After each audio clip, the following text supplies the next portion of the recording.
Ngibingelele kuwe mlaleli, ngiyathemba usaphila-ke. Mina ngizocela kuwe-ke laphana-ke ukuthi-ke uma ngabe usamusha-ke kulo-ke leli khasi-ke leli-ke wenze okulungile-ke laphana-ke ucindezele-ke ibhathini subscribe nje, akubizi imali, kumahhala nje ukhiphe nesenti-ke elimnyama-ke leli-ke khona uzokwazi uthole nezinye iy'ndaba-ke ezintsha engizoloku kulethela zona kulo-ke leli khasi-ke leli-ke kusukela-ke manje-ke. So ongakwenza-ke nje lapho-ke ukuthi-ke ucindezele-ke lelo bhathini subscribe njengamanje-ke.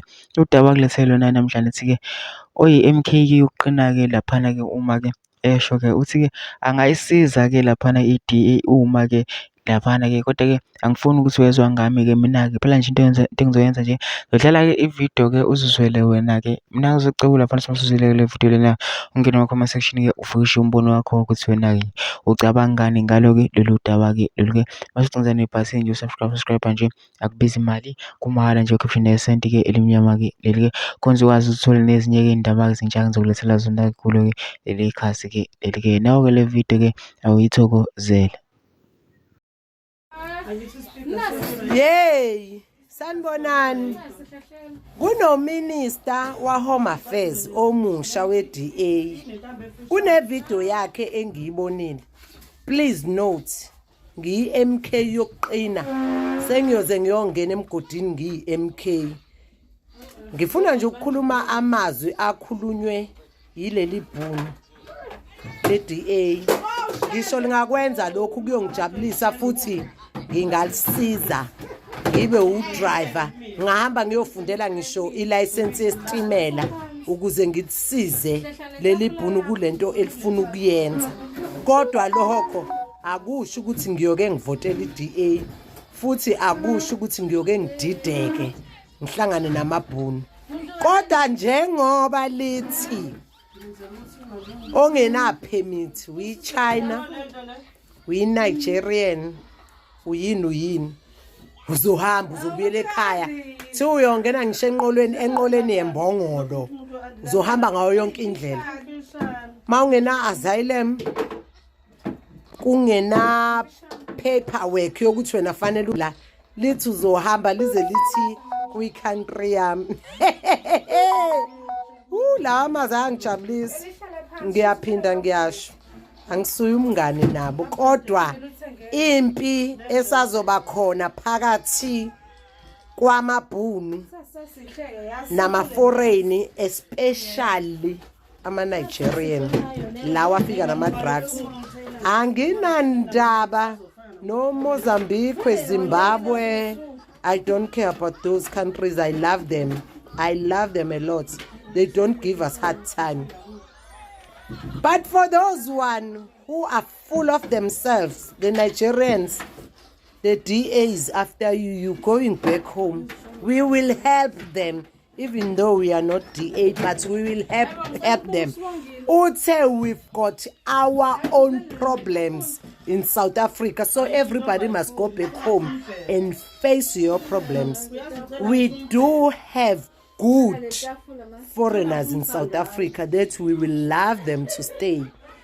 But as for some Nigerians, especially the one that are dealing with drugs, goodbye.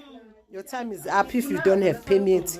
We will help as South Africa, especially in KZN. Believe me, in KZN we can work with a white man when we want to do something, and we can do the thing.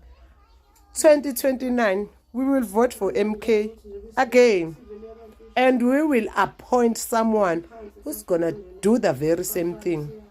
Minister of Home Affairs, the one from DA, I don't know your name and I don't need to know your name.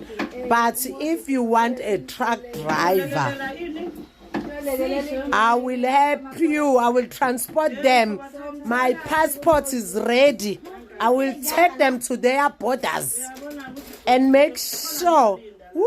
Asazi ke sizokwenza njani ngoba phela uminister wamaphoyisa uyikhathalele nje ukuthi uzokwazi ukuqinisa amaphoyisa emabhodi ukuthi mangabe uminister of Home Affairs sebakhiphile amaphoyisa azoba ngabangenisi yini kuvele kwabeka umxhilibi ukube kuvele kwabekwa mina nje lapha ya bengizokwenza into engcono umthetho bengizoqinisa kwavele kwabeka ugogothela into ongazi nanokuthi izokwenzani. Hey, sengihalela ukumbona egqoke iuniform. We, ake ngithule ngaze kuthiwe ka TikTok ngithe baba yini kodwa khona zisazokhala. Hawu wayiqhatha weRamza. Hawu wayiqhatha. Ngifuna ukubona ukuthi ibhunu lizobaxosha yini onto abayikhonjwa ngoba ama Nigerian guys ahlupha angena without ipermit ngisho phesheya. Ebahlupha labantu. Eyabahambe. Futhi noma ngayizwa le video vele anginandaba nani futhi anginisaba futhi anginifoni special laba abadila nama drugs. Vele mina abangani bami abase Zimbabwe, abase Mozambique, Kenya, Swaziland, those are my friends. Nigeria, I only have one friend. Futhi naye, she never came to South Africa. She's there at home. Hey Nigeria, please. Minister of Home Affairs is after you. We will start with you there in Durban Point, where you cooking drugs.